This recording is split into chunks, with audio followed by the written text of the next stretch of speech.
Phần 1. Tam giác quỷ Bermuda, cánh cổng giữa biển cả. Trên bản đồ thế giới, nơi những con sóng Đại Tây Dương xô nhau không ngơi nghỉ, có một vùng biển tưởng chừng như bình thường như bao vùng biển khác. Nhưng suốt hơn một thế kỷ qua, nơi đó lại trở thành cái tên khiến bao người phải dè chừng, run sợ và đặt câu hỏi, liệu chúng ta có đang hiểu sai về thế giới này? Vùng biển ấy được nối bởi 3 điểm, Miami, Florida, hòn đảo Bermuda thuộc Anh, và San Juan thủ phủ của Puerto Rico. Một tam giác tưởng tượng trên bản đồ, nhưng lại hiện hữu trong hàng trăm báo cáo mất tích, trong ký ức chưa bao giờ trở lại của những con người xấu số. Tam giác quỷ Bermuda hay còn được gọi bằng những cái tên khác như nghĩa địa của Đại Tây Dương, tam giác tử thần, vùng biển chết. Đây là nơi mà không một định luật vật lý nào còn có thể giải thích rạch ròi. Tàu thuyền bị hút vào hư vô, máy bay tan biến giữa trời xanh. Và con người với tất cả kiến thức, công nghệ, vũ khí cũng chỉ như những đứa trẻ lạc lối trước một lực lượng nào đó lớn hơn, cổ xưa hơn và âm thầm hơn. Hàng trăm vụ mất tích đã được ghi nhận tại đây. Một số xảy ra vào giữa thời tiết xấu, nhưng nhiều vụ lại diễn ra trong điều kiện lý tưởng trời trong, biển lặng, thiết bị hoạt động bình thường. Những phi công kỳ cựu, những thủy thủ dày dạn kinh nghiệm. Họ đi vào tam giác Bermuda và không bao giờ trở ra. Không một cuộc gọi cấp cứu, không một dấu hiệu trục trặc, không vết dầu loang, không xác tàu, không thi thể. Dường như nơi đó có một cánh cửa không mở bằng tay, không thấy bằng mắt, nhưng khi bước qua, bạn sẽ rời khỏi thế giới mà ta vẫn quen thuộc. Trong số những vụ mất tích nổi tiếng nhất, có thể kể đến chuyến bay 19 gồm 5 chiếc máy bay ném bom của Hải quân Hoa Kỳ mất tích cùng lúc vào ngày 5 tháng 12 năm 1945. Tất cả đều là máy bay quân sự hiện đại thời bấy giờ, và tất cả các phi công đều được huấn luyện kỹ càng. Nhưng chỉ trong vòng vài tiếng đồng hồ, toàn bộ đội bay cùng với chiếc máy bay cứu hộ được cử đi tìm họ cũng biến mất. Bản ghi âm cuối cùng giữa trung tâm điều khiển và viên chỉ huy đội bay Trung úy Charlie Taylor hé lộ một điều gì đó kỳ lạ. Chúng tôi không thể xác định vị trí, mọi thứ đều sai. Biển trông không giống như thường ngày, không thể nhìn thấy mặt trời. Chỉ với vài câu ngắn ngủi, cả thế giới chìm vào nỗi hoang mang kéo dài suốt hàng thập kỷ. Tại sao 5 chiếc máy bay với đầy đủ nhiên liệu, hệ thống dẫn đường và phi công kinh nghiệm lại cùng lúc mất phương hướng và mất tích? Không chỉ riêng chuyến bay 19. Con tàu Cotopaxi chở đầy hàng hóa, rời Charleston vào tháng 12 năm 1925 và cũng biến mất hoàn toàn trên hành trình tới Havana, Cuba. Gần một thế kỷ sau, người ta vẫn không thể xác định nó nằm ở đâu.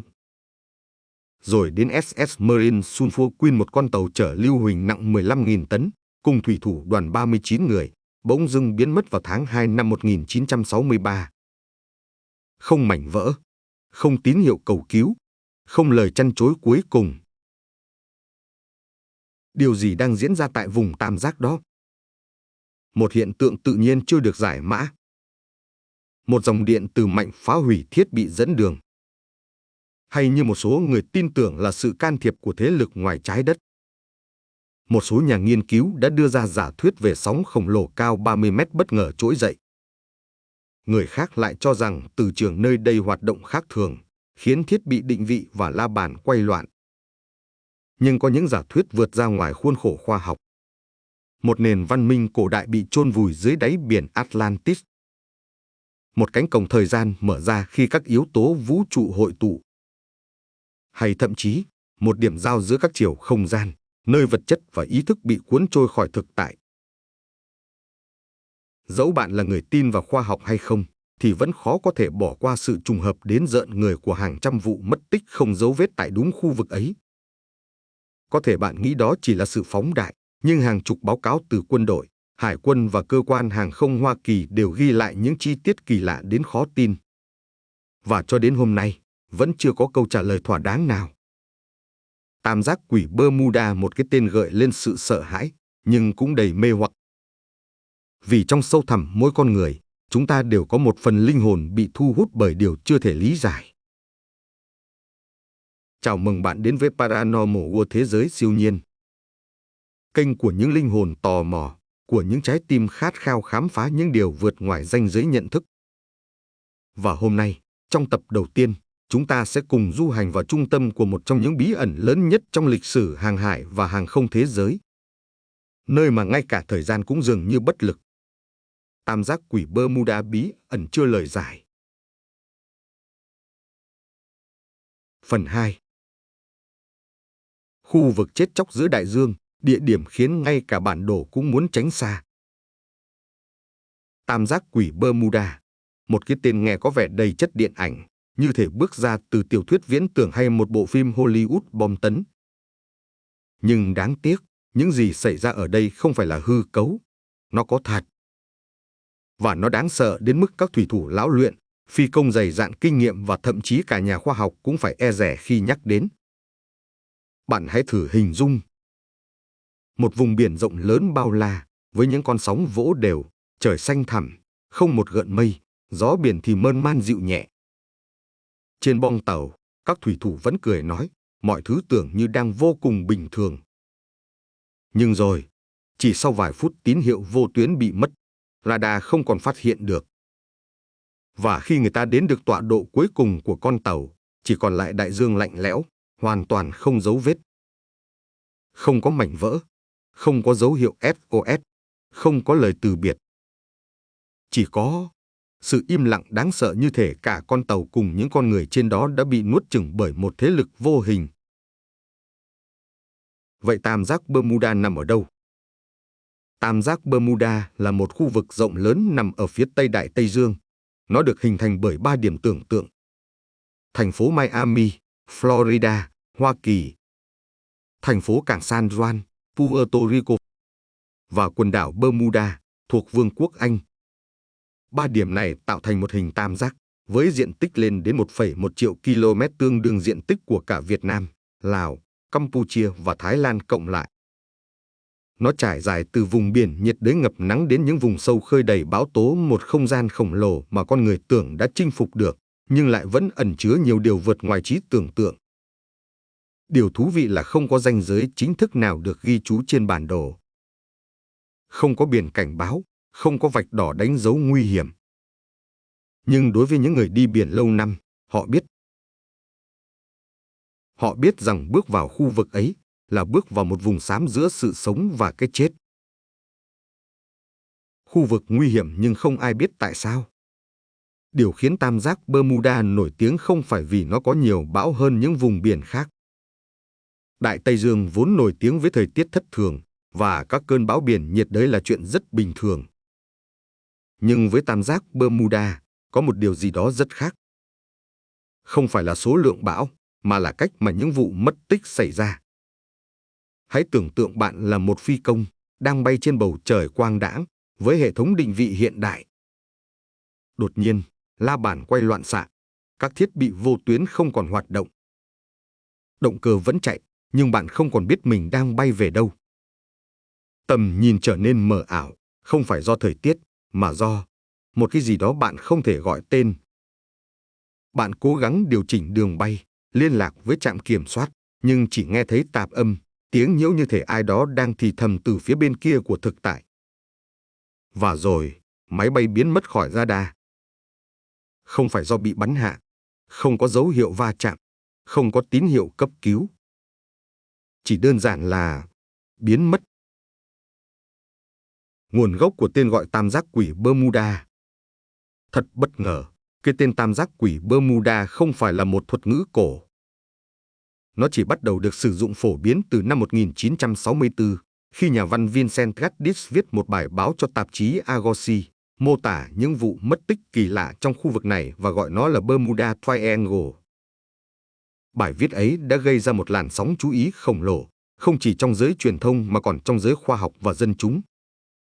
Từ đó đến nay, hàng trăm bài viết, sách, phim tài liệu và cả tiểu thuyết viễn tưởng đã khai thác chủ đề này, mỗi người lại có một lý giải riêng.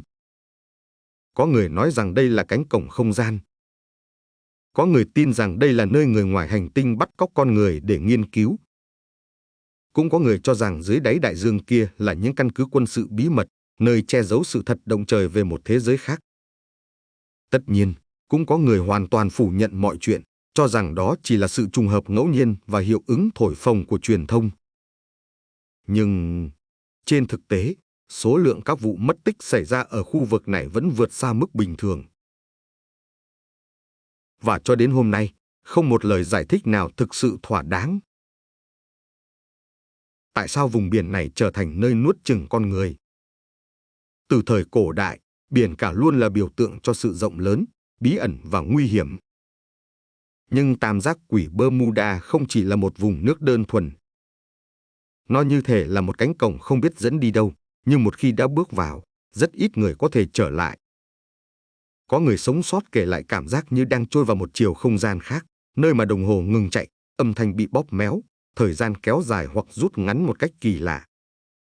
Có người nhớ lại đã thấy những quầng sáng lạ trên bầu trời, những tiếng rít không rõ nguồn gốc, và rồi mọi thứ mờ dần như sương mù dày đặc.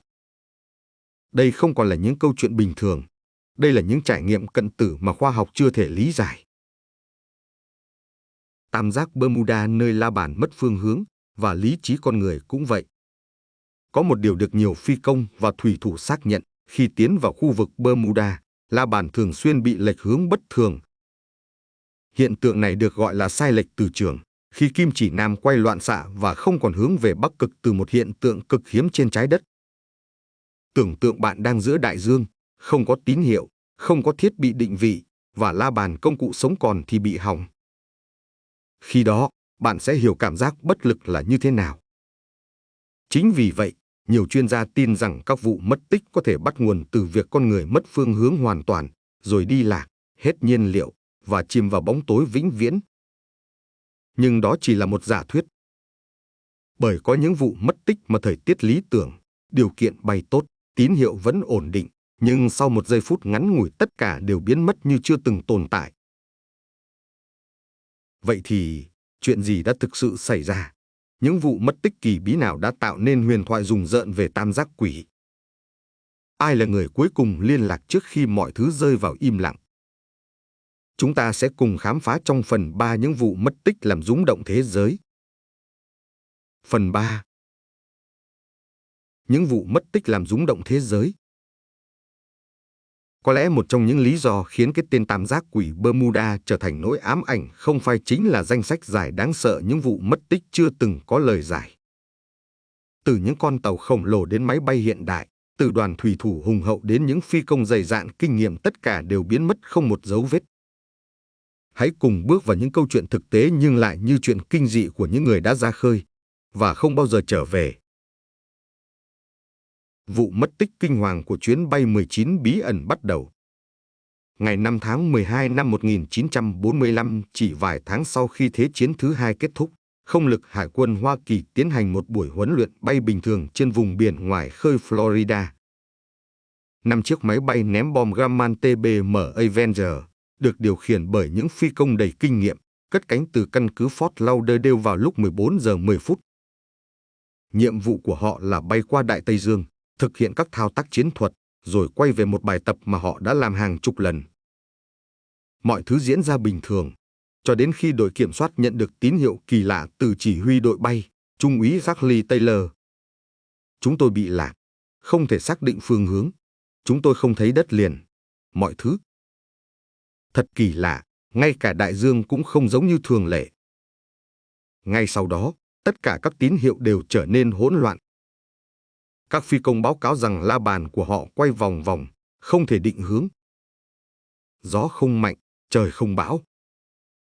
Nhưng cả đội bay không bao giờ trở lại. Một chiến dịch cứu hộ được triển khai ngay trong đêm, với một chiếc máy bay PBM Mariner được cử đi để tìm kiếm. Thế nhưng, chỉ 20 phút sau khi cất cánh, chiếc máy bay cứu hộ cũng biến mất khỏi radar. Kết quả cuối cùng, 6 máy bay, 27 phi công và nhân viên, tất cả đều biến mất trong một khu vực không quá 300 hải lý. Không có mảnh vỡ, không có tín hiệu cứu nạn, không một thi thể được tìm thấy. USS Cyclops, chiếc tàu ma với 309 người bị nuốt chửng. Nếu bạn nghĩ vụ chuyến bay 19 là khủng khiếp, thì hãy lùi lại một chút về lịch sử vào năm 1918. Khi đó, chiến tranh thế giới lần thứ nhất đang ở giai đoạn khốc liệt. Hải quân Mỹ đã đưa vào sử dụng chiếc tàu tiếp vận lớn nhất thời bấy giờ USS Cyclops chuyên chở than và vật tư cho quân đội. Tháng 3 năm 1918, con tàu khởi hành từ Barbados, mang theo 309 người và hàng ngàn tấn măng ga, dự kiến đến Baltimore. Thời tiết lý tưởng. Không có báo cáo kỹ thuật nào cho thấy trục trặc. Nhưng rồi, Cyclops biến mất như chưa từng tồn tại. Không có tín hiệu SOS.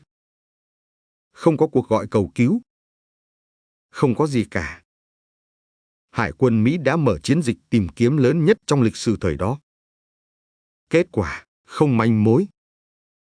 Không một mảnh gỗ trôi giạt, không một dấu hiệu va chạm, không một bằng chứng nào cho thấy con tàu từng tồn tại. Chính phủ Mỹ từng tuyên bố USS Cyclops đã mất tích mà không để lại bất kỳ dấu vết nào. Chúng tôi hoàn toàn không biết điều gì đã xảy ra. Con tàu Carol A. Deering lời cảnh báo từ hồn ma đại dương. Vào năm 1921, con tàu buôn Carol A.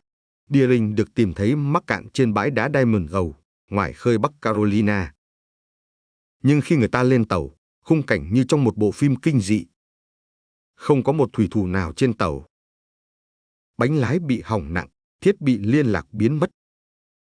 Bữa ăn đang dở dang trong bếp như thể toàn bộ thủy thủ đoàn bị bắt cóc chỉ trong vài giây. Nhật ký hành trình bị xé nát, không ai biết chuyện gì xảy ra. Dù đã có nhiều giả thuyết từ cướp biển, bão tố đến nổi loạn nhưng không giả thuyết nào giải thích được tại sao cả con tàu hoàn toàn nguyên vẹn, mà thủy thủ đoàn thì biến mất như bốc hơi. Chuyến bay DC-3 số hiệu NC-16002 lần cuối cùng được nghe, chúng tôi đang đến gần Miami. Ngày 28 tháng 12 năm 1948, chiếc máy bay dân sự Douglas DC-3 chở 32 người từ San Juan, Puerto Rico đến Miami, đã biến mất trên không trung chỉ cách bờ biển chưa đầy 80 km. Trạm kiểm soát không lưu đã liên lạc với cơ trưởng chỉ 20 phút trước khi hạ cánh.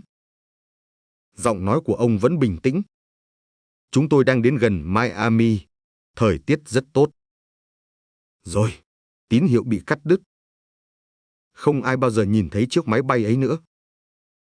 Không có đống đổ nát, không có hành lý, không có một dấu hiệu nào cho thấy nó từng bay qua bầu trời ấy. Danh sách dài, và vẫn đang tiếp tục. Theo thống kê chưa chính thức, kể từ đầu thế kỷ 20 đến nay, hơn 50 tàu thuyền và hơn 20 máy bay đã mất tích trong khu vực tam giác quỷ Bermuda. Hàng ngàn người đã ra đi không để lại dấu vết. Trong nhiều trường hợp, điều kiện thời tiết tốt, tàu và máy bay hiện đại, phi hành đoàn có kinh nghiệm nhưng tất cả vẫn không thể thoát khỏi định mệnh bí ẩn. Những điểm chung kỳ lạ trong các vụ mất tích. 1. Biến mất hoàn toàn không tín hiệu cầu cứu, không phát hiện radar. 2.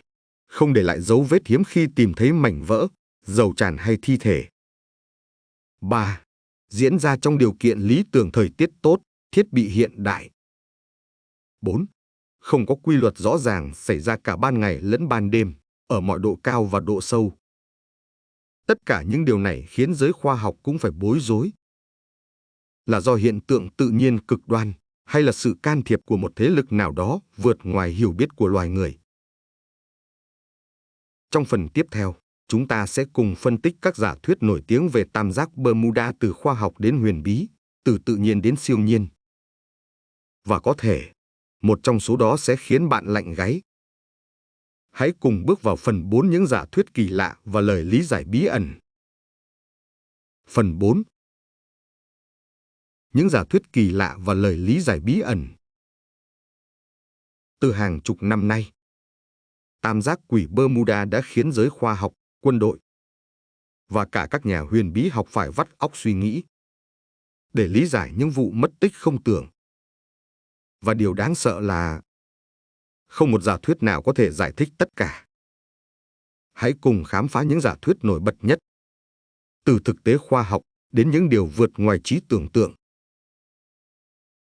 Giả thuyết 1. Hiện tượng khí metan dưới đáy biển. Một số nhà địa chất cho rằng dưới đáy đại dương khu vực Bermuda có túi khí metan khổng lồ được hình thành từ hàng triệu năm trước. Khi túi khí này bị nứt hoặc sụp đổ, một lượng lớn metan có thể phun trào lên mặt nước, khiến mật độ nước giảm đột ngột. Hậu quả là các con tàu đang đi qua sẽ mất lực đẩy và chìm chỉ trong vài phút không kịp phát tín hiệu cứu nạn. Ngoài ra, nếu khí metan bốc lên cao, nó có thể làm chết máy các động cơ máy bay, gây mất kiểm soát và rơi xuống biển. Nhưng có một vấn đề. Chưa ai từng ghi nhận vụ phun trào metan nào trùng khớp với các vụ mất tích nổi tiếng. Giả thuyết 2. Sóng độc lập khổng lồ, những con sóng quái vật. Một phát hiện đáng sợ từ vệ tinh vào năm 2001 cho thấy trong khu vực Bermuda đôi khi xuất hiện những con sóng khổng lồ cao tới 30 mét. Người ta gọi là sóng độc lập hay Rogue Wave. Khác với sóng thông thường, những con sóng này không xuất hiện từ từ. Chúng bất ngờ trồi lên từ mặt biển như một bức tường nước khổng lồ, có thể nuốt chửng tàu bè chỉ trong vài giây. Một số vụ mất tích như tàu Cyclops hay con tàu Deering có thể là nạn nhân của hiện tượng này. Nhưng giả thuyết này không thể lý giải vì sao máy bay cũng biến mất, hoặc tại sao không tìm thấy xác tàu hay vết tích gì cả. Giả thuyết 3. Nhiễu từ trường la bàn bị loạn, mất phương hướng. Một điểm đặc biệt của Bermuda là nó nằm gần một trong hai nơi duy nhất trên trái đất mà la bàn chỉ đúng hướng bắc từ tính và bắc địa lý, gây ra hiện tượng nhiễu từ trường cục bộ. Điều này có thể giải thích vì sao trong vụ chuyến bay 19, các phi công nói rằng la bàn quay tròn, không xác định được phương hướng, dẫn đến việc họ bay lệch khỏi hành trình và hết nhiên liệu giữa đại dương. Tuy nhiên, công nghệ hiện đại ngày nay đã cải thiện rất nhiều. Vì vậy, hiện tượng này không còn quá nguy hiểm. Nhưng kỳ lạ là vẫn có tàu và máy bay mất tích, ngay cả khi đã có hệ thống định vị tiên tiến. Giả thuyết 4. Lỗ hổng không gian, cánh cổng sang thế giới khác. Đây là một trong những giả thuyết kỳ bí và gây tranh cãi nhất. Có người tin rằng tam giác quỷ Bermuda là nơi tồn tại một lỗ hổng không gian thời gian, một dạng cổng dịch chuyển đưa mọi thứ vào một chiều không gian khác. Những người ủng hộ giả thuyết này dẫn chứng các báo cáo kỳ lạ từ phi công và thủy thủ. Có người nói rằng bầu trời bỗng nhiên tối sầm như ban đêm, dù đang giữa trưa. Có người khẳng định họ cảm thấy thời gian trôi chậm lại. Các thiết bị điện tử phát điên, đồng hồ ngừng chạy. Một phi công tên Brooks Gernon thậm chí tuyên bố rằng ông bay xuyên qua một đường hầm mây và đột ngột thấy mình đã bay xa hơn hàng trăm km chỉ trong vài phút. Dù khoa học chưa chứng minh được lỗ hổng không gian tồn tại ở Bermuda, nhưng giả thuyết này vẫn khiến người ta rùng mình mỗi khi nghĩ đến. Giả thuyết 5. Người ngoài hành tinh và căn cứ ngầm dưới biển. Một giả thuyết nổi bật khác đến từ các nhà nghiên cứu UFO. Họ cho rằng có một căn cứ của người ngoài hành tinh nằm sâu dưới đáy đại dương vùng Bermuda. Mỗi khi tàu bè hay máy bay xâm nhập vào khu vực này, người ngoài hành tinh sẽ thu thập họ để nghiên cứu, thí nghiệm hoặc giam giữ. Lý do: khu vực Bermuda là nơi khó tiếp cận, ít dân cư và biển sâu, thuận lợi cho việc ẩn mình. Các báo cáo về ánh sáng kỳ lạ trên bầu trời, những tín hiệu vô tuyến không giải mã được, và hiện tượng thiết bị điện tử mất kiểm soát được viện dẫn như bằng chứng hỗ trợ cho giả thuyết này. Giả thuyết 6. Thành phố Atlantis, nền văn minh bị chôn vùi. Từ thời cổ đại, nhà triết học Plato từng nhắc đến Atlantis, một nền văn minh tiên tiến bị chìm xuống đáy biển. Một số nhà thám hiểm tin rằng Atlantis nằm ngay dưới tam giác quỷ Bermuda. Theo họ, tàn tích của nền văn minh này vẫn còn hoạt động ở mức năng lượng thấp, phát ra trường năng lượng hoặc sóng siêu âm, khiến các thiết bị hiện đại bị rối loạn, gây mất phương hướng và sự cố máy móc. Thậm chí, có người còn tuyên bố rằng Họ đã chụp được các cấu trúc kim tự tháp chìm dưới đáy biển, hoặc tìm thấy đường phố đá ở gần Bahamas. Tuy chưa có bằng chứng xác thực, nhưng ý tưởng về một thành phố cổ đang nuốt chửng mọi thứ trôi ngang qua nó vẫn khiến nhiều người bị ám ảnh. Vậy, đâu là sự thật? Có thể bạn đang tự hỏi. Vậy giả thuyết nào là đúng? Là metan, sóng thần, từ trường? Hay người ngoài hành tinh? Sự thật là chúng ta không biết chắc. Và có lẽ chính điều đó làm nên sức hút kỳ lạ và rùng rợn của tam giác quỷ Bermuda. Một nơi mà càng nghiên cứu, con người càng lạc vào mê cung của những điều chưa được giải thích. Trong phần 5, chúng ta sẽ cùng nghe lại lời kể của các nhân chứng may mắn sống sót, những người đã thoát khỏi vùng nước chết chóc này, và mang về những câu chuyện ám ảnh đến rợn người. Phần 5. Những lời kể rùng rợn từ nhân chứng sống sót. Tam giác quỷ Bermuda không chỉ là nơi chôn vùi hàng trăm vụ mất tích bí ẩn, mà còn là nơi một số ít người trở về từ cõi chết, mang theo những ký ức ám ảnh đến rợn người. Những nhân chứng này đã vượt qua vùng nước tử thần, và câu chuyện của họ càng khiến người ta tin rằng Bermuda không chỉ là ngẫu nhiên, mà là một nơi chứa đựng những điều vượt ngoài hiểu biết của con người. Câu chuyện của Brooks Gurnong, người xuyên qua đường hầm thời gian. Một trong những câu chuyện nổi tiếng và đáng tin cậy nhất là của Brooks Gurnong, một phi công có hơn 40 năm kinh nghiệm bay. Năm 1970, ông đang lái chiếc máy bay Big Craft Bonanza từ Bahamas về Florida, cùng cha mình và một người bạn. Lúc cất cánh, bầu trời hoàn toàn trong xanh. Nhưng khi đến vùng trời gần Bermuda, họ nhìn thấy một đám mây kỳ lạ hình tròn, như một bức tường bao quanh. Brooks quyết định bay xuyên qua đó. Và rồi, điều kỳ lạ bắt đầu. Tôi thấy mình đang ở trong một đường hầm mây, như thể bị hút vào một ống xoắn khổng lồ. Mọi thứ bên ngoài đều mờ ảo. La bàn quay loạn. Các thiết bị điều hướng ngừng hoạt động. Và rồi, tất cả ánh sáng như tắt ngúm. Tôi tưởng mình đã chết. Nhưng chỉ vài phút sau, khi máy bay thoát khỏi đám mây, ông nhìn xuống và ngỡ ngàng phát hiện đã đến gần bờ biển Florida. Nghĩa là bay nhanh hơn dự kiến đến 100 km. Như thể đã dịch chuyển không gian. Điều này không thể giải thích bằng khoa học thông thường. Và đến nay, Brooks vẫn tin rằng ông đã vô tình bay xuyên qua một cổng thời gian trong vùng tam giác quỷ Bermuda. Trải nghiệm của tàu Ellen Austin gặp con tàu ma giữa đại dương. Năm 1881, tàu hàng Ellen Austin của Anh đang trên đường từ New York đến London, thì phát hiện một con tàu trôi dạt vô định giữa đại dương. Không một bóng người. Con tàu vẫn còn nguyên vẹn. Hàng hóa không mất gì. Mọi thứ trên khoang đều nguyên sơ. Nhưng không ai trên tàu cả. Giống như tất cả thủy thủ đoàn đột ngột biến mất vào không khí.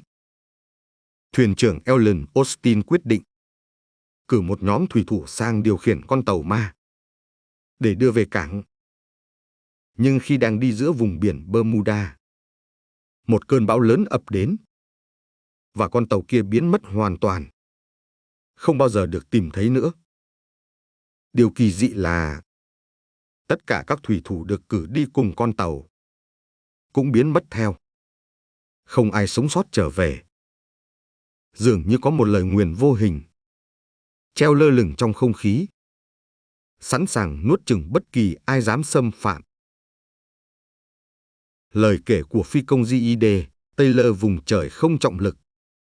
Phi công J.E.D. Taylor, một cựu chiến binh từng phục vụ trong không quân Mỹ, kể lại rằng ông đã có một trải nghiệm không thể nào quên. Khi bay ngang qua khu vực Bermuda vào thập niên 1980, tôi cảm thấy máy bay trở nên nhẹ hẫng, giống như bị mất trọng lực. Tất cả đồng hồ đo cao độ, vận tốc, nhiên liệu đều rối loạn hoàn toàn.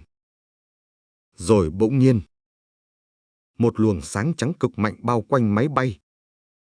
Trong vài phút, Taylor nói rằng ông không còn nghe thấy gì, không cảm nhận được gì, như thể đang trôi nổi giữa khoảng không vô định. Khi trở lại bình thường, ông phát hiện đồng hồ bên trong buồng lái chậm hơn đồng hồ mặt đất gần 10 phút. Như thể thời gian trong khoang máy bay đã bị bóp méo. Câu chuyện kỳ dị của con tàu Ruby. Năm 1990, một du thuyền cỡ nhỏ tên Ruby với 5 người bạn khởi hành từ Miami đi về hướng quần đảo Bahamas. Họ là những người trẻ, thích phiêu lưu và hoàn toàn không tin vào chuyện ma quỷ. Nhưng sau 2 ngày, chiếc thuyền mất liên lạc hoàn toàn. Lực lượng cứu hộ được triển khai. Hàng trăm km biển được rà soát. 3 ngày sau, con tàu được phát hiện nổi lềnh bềnh, trôi dạt về hướng đông nam. Nhưng điều khủng khiếp là không một ai còn sống. Tất cả thiết bị điện tử trên tàu đều bị cháy xém, như thể bị nướng bởi một nguồn năng lượng mạnh. Trên bong có dấu vết bị kéo lê, nhưng không có máu, không có vật lộn, không có dấu hiệu cướp bóc. Gia đình nạn nhân mô tả, một tuần trước khi đi, những người trên tàu đều cảm thấy bất an, hay gặp ác mộng, và có cảm giác bị kéo gọi về phía Bermuda. Những tiếng gọi vô thanh trong đêm. Trong suốt nhiều năm qua, lực lượng cứu hộ của Hải quân Mỹ và các tàu cá dân sự đã ghi nhận các tín hiệu radio kỳ lạ trong khu vực tam giác Bermuda. Những tín hiệu này có âm thanh lập lòe, méo mó, đôi khi phát ra những tiếng gọi yếu ớt như Help, Help, Is anyone there? Một số kỹ thuật viên cho biết họ từng thu được giọng nói của người mất tích từ 20 năm trước. Dù theo hồ sơ, họ đã không còn tồn tại. Lời cảnh báo. Có phải tam giác quỷ Bermuda đang cảnh báo con người rằng có những giới hạn mà chúng ta không nên vượt qua? Phải chăng những người mất tích ấy chưa chết, mà chỉ đang bị mắc kẹt ở một chiều không gian khác, ở nơi mà thời gian ngừng trôi? Hay tất cả chỉ là trò chơi của số phận, nhấn chìm con người vào một vùng nước mà càng khám phá, càng chìm sâu vào màn đêm vô định? Trong phần cuối cùng phần 6, chúng ta sẽ cùng tổng kết lại. Liệu tam giác quỷ Bermuda có thật sự là một vùng đất nguy hiểm, hay chỉ là sản phẩm của nỗi sợ và trí tưởng tượng? Phần 6. Lời kết huyền thoại, hiện tượng tự nhiên, hay lời cảnh báo từ vũ trụ? Sau hàng chục năm nghiên cứu, tranh luận và ghi nhận vô số vụ mất tích không lời giải, tam giác quỷ Bermuda vẫn là một trong những bí ẩn lớn nhất của nhân loại. Vậy, đâu là sự thật?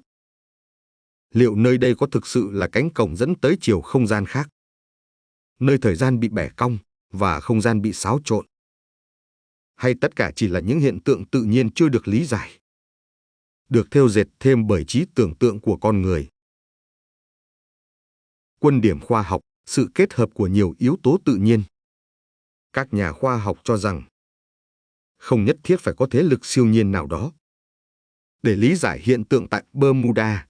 Một số giả thuyết hợp lý bao gồm dòng hải lưu Gulf Stream cực mạnh có thể cuốn trôi mọi mảnh vỡ, khiến tàu hoặc máy bay biến mất không dấu vết. Hơi metan dưới đáy biển khi phun trào có thể làm giảm mật độ nước, khiến tàu chìm đột ngột mà không để lại dấu hiệu.